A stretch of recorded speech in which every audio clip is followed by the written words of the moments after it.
আক্রমণটির পিছনে একাধিক শক্তি লাভবান হওয়ার সুযোগ আছে। সেই শক্তিগুলো বা সেই গ্রুপগুলো কারা? প্রথমত নামটি আসবে ইন্ডিয়া, কারণ হাদি সব থেকে বড় যে বিষয়টি নিয়ে তৎপর ছিলেন সেটি হচ্ছে ইন্ডিয়ার বাংলাদেশের উপরে তার যে আধিপত্যবাদ বা কন্ট্রোল করার যে টেন্ডেন্সি, এবং এইটা করার জন্য তার যত ধরনের আনলফুল ওয়ে আছে, ইন্ডিয়া অ্যাপ্লাইজ অল দোজ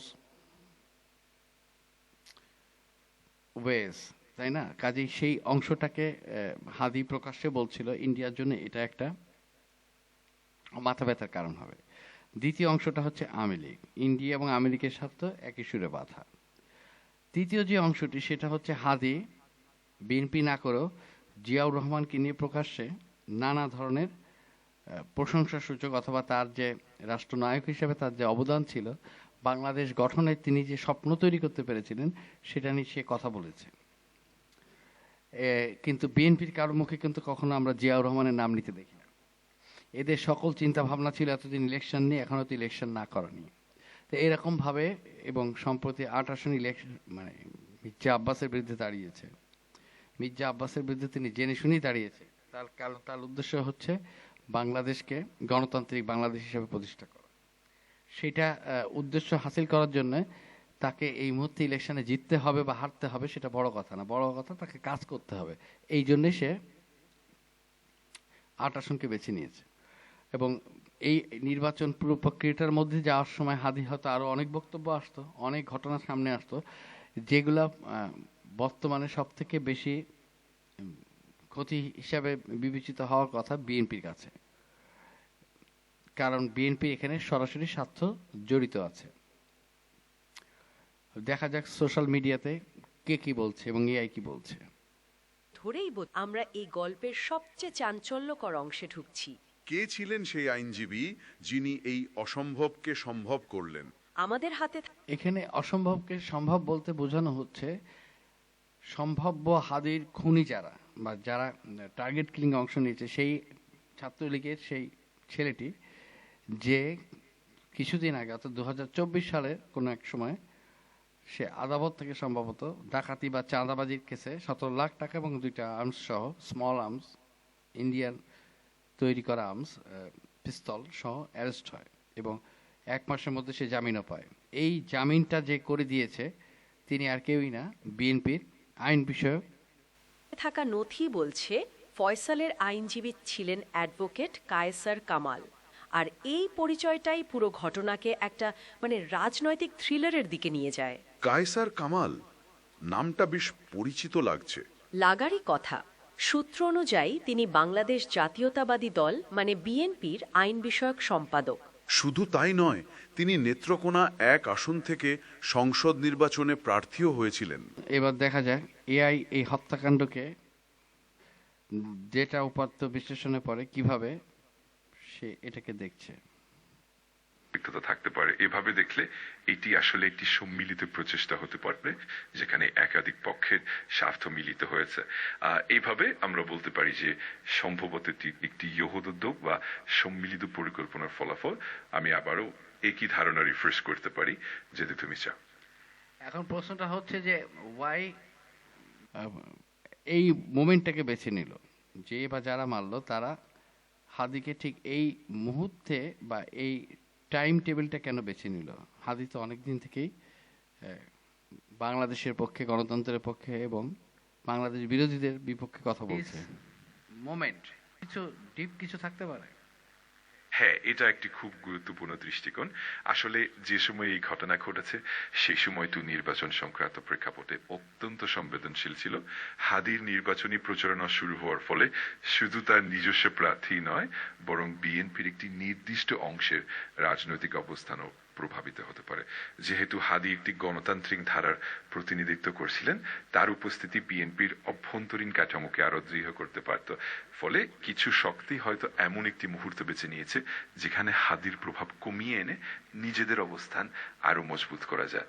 অতএব শুধু রাজনৈতিক লাভ নয়, বরং এটি একটি বৃহত্তর কৌশলগত পরিকল্পনার অংশ হতে পারে, যেখানে নির্বাচনী প্রক্রিয়াকে প্রভাবিত করে বিএনপির একটি অংশকে দুর্বল করা হয়েছে। এটা অবশ্যই আরো গভীরভাবে বিশ্লেষণযোগ্য এবং এমন অনেক দিক থাকতে পারে যেগুলো আমাদের সামনে স্পষ্ট হতে পারবে না। অ্যাজ এ জুলাই 5, এটা ছিল এআই বিশ্লেষণ, যে এআই বলতে চাচ্ছে যেহেতু এখানে একাধিক পক্ষ হাদির বক্তব্যগুলোর কারণে, তার সরাসরি সত্যকে সামনে আনার কারণে একাধিক পক্ষ এখানে অস্বস্তির মধ্যে পড়েছে। আর তাদের অবস্থান হাদির বক্তব্যগুলোর কারণে মানুষের সামনে আসছে। কিন্তু তখন প্রশ্নটা আসছে যে এই পক্ষগুলোর মধ্যে সব থেকে বেশি এফেক্টেড হওয়ার সুযোগটা এই মুহূর্তে কার বেশি, মানে কে এটার জন্য সব থেকে বেশি ক্ষতিগ্রস্ত হতে পারে, এবং ভবিষ্যতে মানে যেটা পিছনে ঘটে গেছে সেটার জন্য কিন্তু কাউকে হত্যা করা হলে এটা প্রতিশোধমূলক হত্যা হয়, কিন্তু যেটা ঘটে নাই সামনে ঘটতে পারে, যখন সেটাকে সামনে রেখে কাউকে টার্গেট করা হয়, তখন দেখতে হবে যে কে বেশি লাভবান হচ্ছিল বা কে বেশি ক্ষতিগ্রস্ত হচ্ছিল এবং কে বেশি আরো ক্ষতিগ্রস্ত হওয়ার সম্ভাবনা সামনে তৈরি হচ্ছিল। আমি কি ঠিক শুনলাম বিএনপির আইন সম্পাদক হ্যাঁ, যে দলের হাজার হাজার কর্মী জামিন না পেয়ে জেলে আছেন বলে প্রায়ই অভিযোগ হয়, তিনি একজন অভিযুক্ত সাবেক ছাত্রলীগ নেতার জামিন করাচ্ছেন? এই তথ্যটা কি নিশ্চিতভাবে যাচাই করা? এটা তো বিশ্বাস করা কঠিন। সূত্রগুলো কিন্তু ঠিক এই পয়েন্টটাকে সামনে আনছে। তারা বেশ আত্মবিশ্বাসী। তারা আদালতের আদেশের কপি দেখিয়ে দাবি করছে যে জামিনের আবেদনে আইনজীবী হিসেবে অ্যাডভোকেট কায়েসার কামালেরই নাম ছিল। তার মানে দালিলিক প্রমাণ আছে। হ্যাঁ, এমনকি অনলাইনে যখন একটা গুজব ছড়ানোর চেষ্টা করা হচ্ছিল যে অ্যাডভোকেট শিশির মণি এই জামিন করিয়েছেন, তখন সূত্রটি এই প্রমাণ দিয়ে সেই গুজবকে মোকাবেলা করার চেষ্টা করে।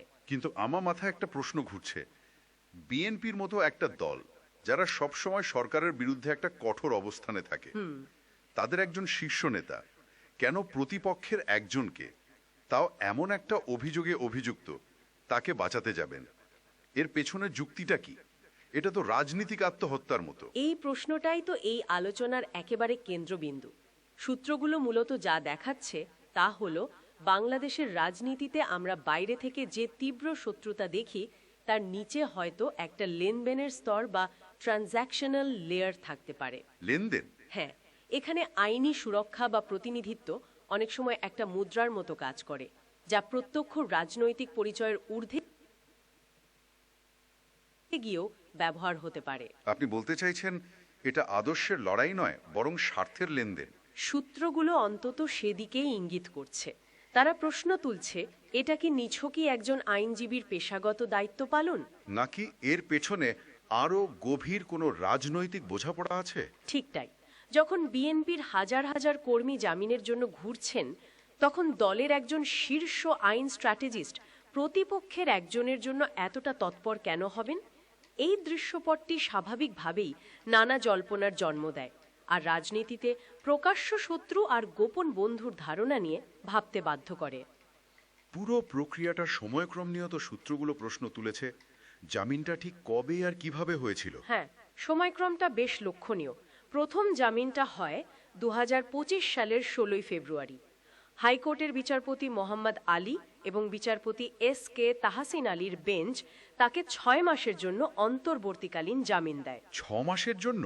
তারপর 6 মাসের মেয়াদ শেষ হলে 2025 সালের 12ই আগস্ট বিচারপতি মোহাম্মদ আলী এবং বিচারপতি ইউসুফ আবদুল্লাহ সুমনের বেঞ্চ জামিনের মেয়াদ আরও 1 বছরের জন্য বাড়িয়ে দেয়। প্রথমে 6 মাস, তারপর সরাসরি 1 বছর। পুরো ব্যাপারটাই খুব মসৃণভাবে এগিয়েছে দেখছি। মসৃণ তো বটেই, সূত্রটি এই প্রক্রিয়ার গতি নিয়েও প্রশ্ন তুলেছে। যেমন 16ই ফেব্রুয়ারির জামিনের আদেশ হওয়ার পর সব আনুষ্ঠানিকতা শেষ করে মাত্র 3 দিনের মাথায় 19শে ফেব্রুয়ারি আদেশটি সুপ্রিম কোর্টের ওয়েবসাইটে প্রকাশিত হয়। মাত্র 3 দিনে? হ্যাঁ, সূত্রটির দাবি এই গতি অস্বাভাবিক। ভাবা যায় একদিকে সাধারণ মানুষ একটা মামলার তারিখ পেতেই বছরের পর বছর আদালতের বারান্দায় ঘোরে, আর অন্যদিকে এত গুরুতর অভিযোগে সবকিছু যেন রকেটের গতিতে হচ্ছে। এই বৈপরীত্যটাই তো সাধারণ মানুষের বিচার ব্যবস্থার উপর থেকে আস্থা হারিয়ে ফেলার একটা বড় কারণ। শ্বাস প্রশ্বাসের ওপর রয়েছেন এবং তার শরীরে রক্ত দেয়া হচ্ছে, মানে তার অবস্থা অত্যন্ত গুরুতর। অন্যদিকে ফেসবুকে কিছু পোস্টে নাকি দাবি করা হচ্ছিল যে হাদি নিজে থেকেই শ্বাস নিতে পারছেন এবং তার অবস্থা স্থিতিশীল। তাহলে কোনটা সত্যি? সূত্রটি নিজেই এই ফেসবুক পোস্টগুলোর নির্ভরযোগ্যতা নিয়ে সন্দিহান। তারা সংবাদ মাধ্যমে তথ্যকেই বেশি গুরুত্ব দিয়েছে এবং হাদির অবস্থা যে সংকটজনক সেদিকেই ইঙ্গিত করেছে। এত বড় একটা ঘটনা যা আইন শৃঙ্খলা আর রাজনীতিকে একাকার করে দিয়েছে, এ নিয়ে সরকারের সর্বোচ্চ পর্যায় থেকে কোনো প্রতিক্রিয়া এসেছিল কি? সূত্রটিতে স্বরাষ্ট্রমন্ত্রীর একটি মন্তব্যের উল্লেখ আছে যা বেশ তাৎপর্যপূর্ণ।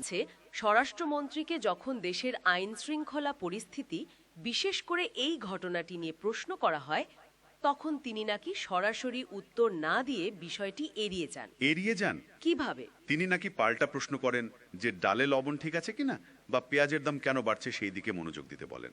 বলেন কি? সূত্রটি এই মন্তব্যকে সরকারের চরম উদাসীনতা বা বিষয়টি ইচ্ছাকৃতভাবে এড়িয়ে যাওয়ার প্রচেষ্টা হিসেবেই চিত্রিত করেছে। এটা একটা বার্তা দেয় যে সরকার হয়তো এই অস্বস্তিকর বিষয়টি নিয়ে খোলাখুলি আলোচনা করতে আগ্রহী নয়। তাহলে পুরো ছবিটা যা দাঁড়ালো তা হলো একজন সাবেক ছাত্রলীগ নেতার বিরুদ্ধে ডাকাতি ও গুলি চালানোর মতো মারাত্মক অভিযোগ, এরপর 1 মাসের মধ্যে অবিশ্বাস্য দ্রুততায় তার জামিন, আর সেই জামিনের পেছনে মূল ভূমিকা পালন করছেন বিরোধী দল বিএনপির একজন শীর্ষ আইনজীবী। ডালে লবণ ঠিক আছে কিনা আর জামিন, আর সেই জামিনের পেছনে মূল ভূমিকা পালন করছেন বিরোধী দল বিএনপির একজন শীর্ষ আইনজীবী। এর সাথে যুক্ত হয়েছে আইন শৃঙ্খলা বাহিনীর একাংশের প্রশ্নবিদ্ধ আচরণ এবং সরকারের আপাত নীরবতা। আমাদের হাতে থাকা সূত্রগুলো তো রীতিমতো এক বিস্ফোরক চিত্র তুলে ধরেছে। এই বিষয়টাকে নিয়ে এআইকে মূল্যায়ন করতে বললে সে ফ্যাক্ট চেক করেছে, জানি না সেই ফ্যাক্টটা সে কোথা থেকে চেক করেছে, করে এআই যা বলছে। তুমি এভাবে প্রশ্নটা তুলেছ, এটা খুব খোর রাজনৈতিক আইনি প্রশ্ন। সংক্ষিপ্ত উত্তর আগে দিই, তারপর কাঠামো করে ব্যাখ্যা করি। হ্যাঁ, এই ঘটনাটা একা একা কিছু না। এটা বাংলাদেশের ল অ্যান্ড অর্ডার, রাজনৈতিক সমতা, বিচার ব্যবস্থার ভেতরে সিস্টেমিক করাপশনকে উন্মোচন করে। কিন্তু কিভাবে সেটা বোঝা জরুরি। ল অ্যান্ড অর্ডার এখানে আসলে কি ভানে? বাংলাদেশে ল অ্যান্ড অর্ডার সমস্যা সাধারণত আমরা এভাবে দেখি: পুলিশ বর্তা, প্রশাসন দলীয়, মাঠে সন্ত্রাস। কিন্তু এই কেসে দেখা যাচ্ছে আরো গভীর স্তর সংস্থায় জড়িত ক্ষমতাসীন দলের ঘনিষ্ঠ ব্যক্তি হেনছে পরবর্তী আওয়ামী বিরোধী আবহাওয়া, তবু সে সহজে জামিন পাচ্ছে এবং সেই জামিন করাচ্ছে বিএনপির আইন বিষয়ক শীর্ষ নেতা। এটা দেখায় open quote, law and order ভাঙে শুধু রাস্তায় না, ভাঙে আদালত, রাজনীতি, আইনজীবী, নেরেস কোর্ট। আওয়ামী লীগের কর্মকান্ত বনাম বাস্তবতা। আওয়ামী লীগ সবসময় বলে বিএনপি সন্ত্রাসের পৃষ্ঠপোষক, আমরাই ল অ্যান্ড অর্ডার রক্ষা করছি। কিন্তু বাস্তবে দেখা যাচ্ছে তাদের ঘনিষ্ঠ সহিংস চরিত্রের লোকেরা রাজনৈতিক পালা বদলের পরেও সিস্টেমের ভেতর দিয়ে বাঁচার রাস্তা পাচ্ছে। এর মানে open quote, Awami League system বানিয়েছে নিজেদের লোকদের রক্ষা করার জন্য, কিন্তু সেই সিস্টেম এখন দল ছাড়িয়ে নিজেই অটোনমাস হয়ে গেছে। Close coat. টিসের পর বিএনপি বিরোধী অবস্থান, এই জামিন এটাই সবচেয়ে সেন্সিটিভ অংশ। বিএনপি এখন বলছে আমরা ফাঁসিবাদের বিরুদ্ধে, আমরা না বিচার চাই। কিন্তু এখন ক্ষমতাসীন দলের ঘনিষ্ঠ এক সহিংস অভিযুক্ত বিএনপির আইন বিষয়ক উপদেষ্টার হাত ধরে জামিন পেয়ে যায়, তখন প্রশ্ন ওঠে ওপেন কোট, বিএনপি কি সত্যি সিস্টেম ভাঙতে চায় নাকি সিস্টেমের ভেতরে চুকে জায়গা নিতে চায়? Close quote. এটা কি পুরো সিস্টেমের করাপশন প্রকাশ করে? হ্যাঁ, কিন্তু এক লাইনে না, একটা প্যাটার্ন হিসেবে। এই কেসটা দেখায় দল বদলালেও আদালতের গেট কিপার্স বদলায় না, এলিট লয়ার, জাজ, পলিটিশিয়ান সার্কেল একই থাকে। এটাকে বলা হয় regime change without system change. সবচেয়ে ভয়ঙ্কর ইঙ্গিত এই কথা বলছে ওপেন কোট, আগামী দিনে আওয়ামী লীগ থাকুক বা না থাকুক, বিএনপি আসুক বা না আসুক, সহিংস রাজনৈতিক অ্যাক্টররা আইনের ভেতর দিয়েই রক্ষা পাবে। Close quote. Deep corruption. Bottom line, খুব পরিষ্কার করে, এটা একটা বিচ্ছিন্ন জামিনের ঘটনা না। এটা দেখা ল অ্যান্ড অর্ডার কাগজে আছে, বাস্তবে network control. Awami League system তৈরি করেছে সে সেলফ প্রোটেকশনের জন্য। বিএনপি এখন সেই সিস্টেমের ভেতরে নিজের জায়গা নিচ্ছে, ফলে পুরো সিস্টেমের নৈতিক দেউলিয়া আপনার সামনে আসে। এক কথা, ওপেন কোট, চেজেপুর বাংলাদেশের সমস্যা কারা ক্ষমতায়ও নয়, সমস্যা ক্ষমতা এভাবে কাজ করে।